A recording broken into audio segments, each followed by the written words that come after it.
একবিংশ শতিকাৰ অসম উন্নয়নৰ চকুত অদৃশ্য ৰূপহী বাম শিৱসাগৰ জিলাৰ ডিমৌ বিধানসভা সমষ্টিৰ হৃদয় বিদাৰক দৃশ্য এজন ৰোগীক কান্ধত তুলি চিঞৰি চিঞৰি চিকিৎসালয়লৈ লৈ যোৱা হৈছে। এই হৃদয়স্পৰ্শী ঘটনা সংঘটিত হৈছে ২ নং ৰূপহী বাম গাঁৱত, য'ত ৰাস্তাৰ অৱস্থা বৰ্তমান সময়তো কৰোণ। পথৰ ভয়ংকৰ দুৰৱস্থাৰ কাৰণে কোনো বাহন এই পথত চলাচল কৰিব নোৱাৰে। ফলস্বৰূপে গাঁওবাসীয়ে দৈনন্দিন জীৱনৰ লগতে চিকিৎসা, শিক্ষা, খাদ্যৰ অন্যান্য অত্যাৱশ্যকীয় সেৱাৰ পৰা বঞ্চিত হৈ আছে। একবিংশ শতিকা উন্নয়নৰ যুগ বুলি কোৱা হয়, তথাপি ৰোগীজনক কান্ধত বহন কৰি চিকিৎসালয়লৈ লৈ যোৱা এই দৃশ্যই প্ৰশ্ন তোলে, উন্নয়ন বুলি ক'লে আচলতে কি বুজায়? স্থানীয় ৰাইজে বহুবাৰ ডিমৌ বিধানসভা মাননীয় বিধায়কৰ সৈতে সাক্ষাৎ কৰি পথ নিৰ্মাণৰ দাবীত আবেদন জনাইছে, তথাপি আজিলৈকে কোনো সুনিৰ্দিষ্ট পদক্ষেপ গ্ৰহণ কৰা হোৱা নাই।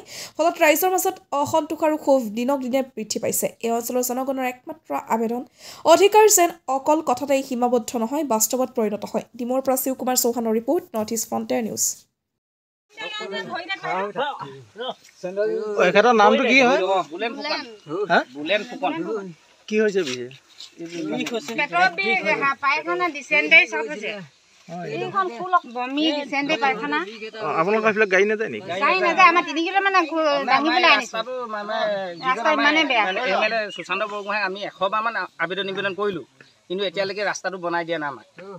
ইয়াৰ পৰা মানে ৰূপহী বামৰ পৰা যিটো নবিল ৰাস্তা প্ৰায় 4 কিলোমিটাৰমান হ'ব।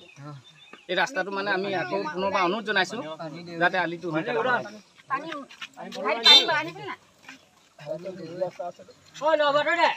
কি হৈছে? পেট বিষ, পায়খানা, ডিসেন্টাৰি, বমি। তাৰপৰা ৰ'ব নোৱাৰি পাইছোঁ, পেটটো এনেকুৱা চকুত আমাৰ ৰখি থাকিব নোৱাৰে, একদম বিছনাখন বাগৰি ফুৰিছিলে। এতিয়া ক'লে নিব? এতিয়া ডিমৌ হস্পিটেল লৈ যাওঁ। পইচা পাতি একোৱেই নাই, মানে একদম চবফালে পানী, বানপানী হৈছে, ঘৰ বুৰ হৈছে। দাঙি আনিবলগীয়া হৈছে। দাঙি আনিবলগীয়া হৈছে। বিছনাৰ পৰা নামিবই নোৱাৰে, আকৌ বমি এনেকুৱা বমি কৰিছে। গাড়ী নাযায় নেকি? গাড়ী নাযায়, ৰাস্তা 3 কিলোমিটাৰমান দাঙি আনিবলগীয়া হৈছে।